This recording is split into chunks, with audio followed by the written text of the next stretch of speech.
Hello everyone, welcome back to Nomo Studio. So in this video ay magsasagot po tayo ng math random problems na ito, in which ito po ay magagamit ninyo sa any government examinations as a reviewer.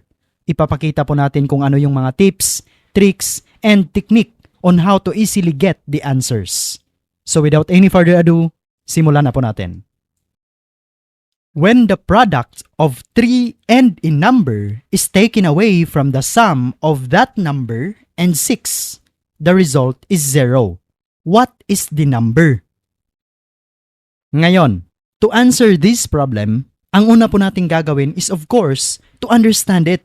So kailangan muna nating intindihin para makuha po natin yung tamang sagot. At ang gagawin po natin ngayon is to convert this word problem into an algebraic expression. So first, intindihin muna natin yung mga ginamit na salita. Sabi dito, when the product of 3 and a number is taken away from the sum of that number and 6, ang result daw is 0. So kumbaga ganito po yan. Yung product pala ni 3 and a number. So ibig sabihin, 3 times x. So itong si 3 times x, or in short, 3x, ito yung taken away or isa-subtract natin sa sum of x and 6. Sir, bakit x and 6? Yung number na ito, it represents x.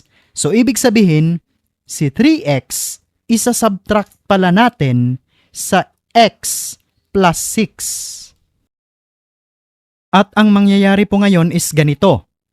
X plus 6 minus 3x, which is equal to 0. Bakit equal to 0? Sabi po dito, the result is 0.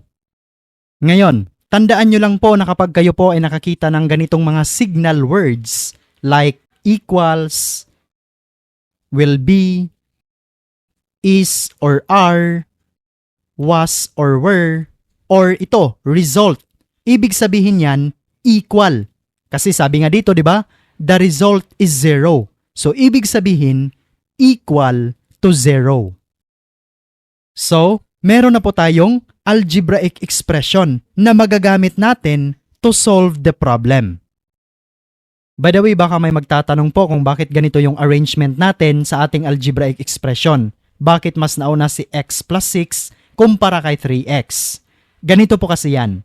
Kung iintindihin natin yung problem, sabi dito, when the product of 3 and a number is taken away from the sum of that number and 6. So, ibig sabihin nito, itong si 3x, no?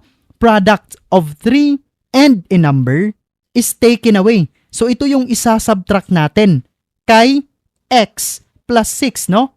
Taken away from the sum of that number and 6. And again, kaya equal to 0 ito kasi sabi nga dito, di ba? The result is 0. And now let's try to solve this algebraically. X plus 6 minus 3x, which is equal to 0. So ang gagawin po natin ngayon is ililipat lang po natin itong si negative 3x dito sa kabila. And this will become positive. So ibig sabihin meron na po tayong x plus 6 equal to 3x. At itong x na natira po dito, ilipat din natin sa kabila para makombine like terms po natin. So ang gagawin natin ngayon is magsa-subtract lang po tayo ng x both sides. So this will become x minus x plus 6 equal to 3x minus x. So this is 0. So we have 6, which is equal to 3x minus x. At ngayon, 3x minus x, and that is 2x. So we have 6 is equal to 2x. To solve for the value of x, just divide 2 to both sides. Divided by 2, divided by 2, so our x is simply 3. Okay, so I hope it makes sense. And now let's proceed with our next problem. 88 is the result when 1/2 of the sum of 24 and a number is all taken away from 3 times a number. Now, what is the number?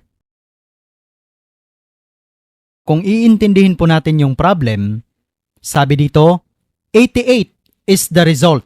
So, ibig sabihin automatic na, equal to 88. So, dito na lang natin hahanapin kung ano yung expression dito na part. Kasi again, pag may result, ibig sabihin po niyan, equal. Ngayon, ituloy po natin. Sabi dito, 88 is the result when 1/2 of the sum of 24 and a number is all taken away. So, ibig sabihin, itong portion na ito yung isa-subtract natin kay 3 times a number. Isa-isahin po natin. Unahin muna natin ang portion na ito para hindi po tayo malito. Sabi dito, 1/2 of the sum of 24 and a number. So, ibig sabihin, ito po ay isang quantity. 1/2 of the sum of 24 and a number. Again, pag may of, ibig sabihin po niyan, multiplication. So, ngayon, 1/2 times the quantity 24 plus x or x plus 24. Okay lang.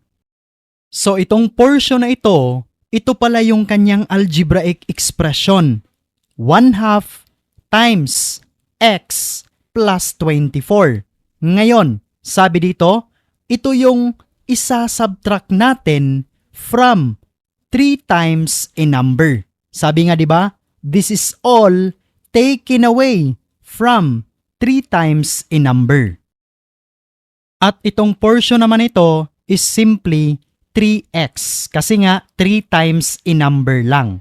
So meron na po tayong algebraic expression 3x minus 1/2 times the quantity x plus 24 which is all equal to 88. Double check po natin. Sabi dito, 88 daw yung result kapag yung 1/2 of the sum of 24 and a number is all taken away. So, ibig sabihin itong si 1/2 of the sum of x and 24, ito yung isa-subtract natin kay 3 times a number. So, di ba, tama na po yung ating algebraic expression. So, now we can proceed in solving for the value of x. And now, let's operate this first para hindi po tayo malito. So, negative 1/2 times x plus 24. So, negative 1/2 times x, that is negative 1/2 x. Negative 1/2 times 24, that is negative 12. Kasi po, kalahati ni 24, di ba? 1/2 of 24, that is 12. So, we have 3x minus 1/2 x minus 12 equal to 88. Ngayon, baka may magtatanong kung bakit parehong negative itong dalawa, yung sign nila. Kasi po, negative times positive, that is negative. Negative times positive again, that is negative. Tuloy po natin. I-transpose po natin si 12 dito sa kabila. Ngayon, paano po natin ilipat si 12 dito sa kabila? Mag-add lang po tayo ng 12 to both sides. So, mag-add tayo dito ng 12, mag-add din po tayo ng 12 dito sa kabila. So, this is 0. So, we have 3x minus 1/2 x equal to 88 plus 12. So, now we have 3x minus 1/2 x which is equal to 100. And as we all know that 3 minus 1/2, ibig sabihin po niyan 3 minus 0.5. Itong si 1/2 po kasi, that is 0.5, right? So 3 minus 0.5, 2.5 na lang.